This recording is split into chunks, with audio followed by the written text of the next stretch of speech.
और अनाज खा करके जो शरीर पुष्ट होता है उसमें हर समय दुर्गंधी निकलते रहती है। देवता इसीलिए भोजन नहीं करते, सुगंधी लेते, इसीलिए उनको कहा जाता है उनका जीवन जो है, उनका शरीर जो है पास्टोरल बॉडी, ऐसा शरीर चिन्मय शरीर, चिन्मयता होती है। अनाज नहीं खाते इसलिए पसीना नहीं निकलता, तो पसीना नहीं निकलता तो साबुन लगाने की जरूरत नहीं पड़ती। तो यही कहा जाता है कि जब कोई स्वर्ग लोक में जाता है, स्वर्ग के ऊपर परमात्मा है, तो स्वर्ग में जाने पर भी खाने की जरूरत नहीं पड़ती, नहाने की जरूरत नहीं पड़ती। आप सोचे कि स्नान कर लेते, नर्मदा जी में स्नान कर लेते, तो नर्मदा का जल लगता है मेरे शरीर पर गिर गया। तो भगवान श्री कृष्ण की न तो हम पूजा कर सकते थे, न भगवान श्री कृष्ण को छू सकते थे। कौन पता कैसा चित्र था कृष्ण का। जितने पत्थर की मूर्तियां बन रही हैं, ये जितने हमारे नए लड़के जब हमसे पूछते हैं, मैं लंदन में प्रवचन कर रहा था तो यही पूछा था एक लड़के ने कि मूर्तियां कैसे बने, कैसे बने मूर्ति।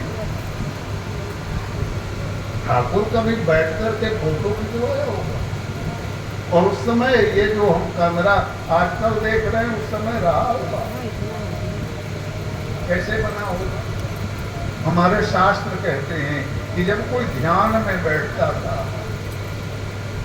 तो ध्यान, एक हमारे वृंदावन में वो गोपाल जी की मूर्ति बनाते थे, पत्थर की नहीं, वो धातुओं की, चांदी के, पीतल के, तांबा के, बड़े परमहंस थे। उनको एक बार कहा गया कि उन्हीं के पास बैठो, तो मैं उनके पास गया और हमने कहा दादा मूर्तियां कैसे बनाते हो, तो क्यों बनाते हो।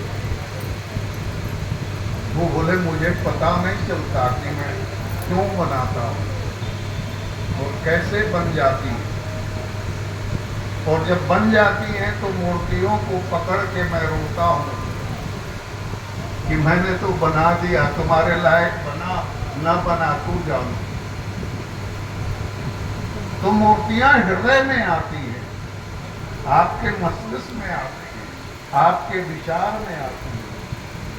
इसीलिए कहा गया कि निर्गुण पूजा, निर्गुण श्रेष्ठ है, सगुण श्रेष्ठ नहीं है।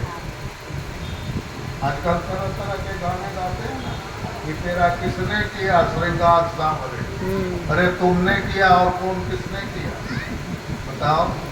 हाँ, ये जो इतने ठाठ बाट बड़े घरों में हम कथा करने जाते हैं तो हमको कहते हैं कि हमारे ठाकुर जी को देख लो, तो बड़े सेठ लोग हमको ले जाते हैं, कान में कहते हैं महाराज जी एक बात बताओ।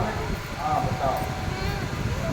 बोले हमने 5 लाख के हार का, ये हीरे का हार बनाया है भगवान के लिए। हमको लगता है कि ये मूर्ति दिखाने को ले जा रहा है, ये तो वो हीरे का हार दिखाना, और कल हमको कथा में बोलना पड़ेगा कि इनके हीरे का सेट बहुत अच्छा है। तो हमने अपने अनुसार मूर्तियों को गढ़ लिया, अपने अनुसार पूजा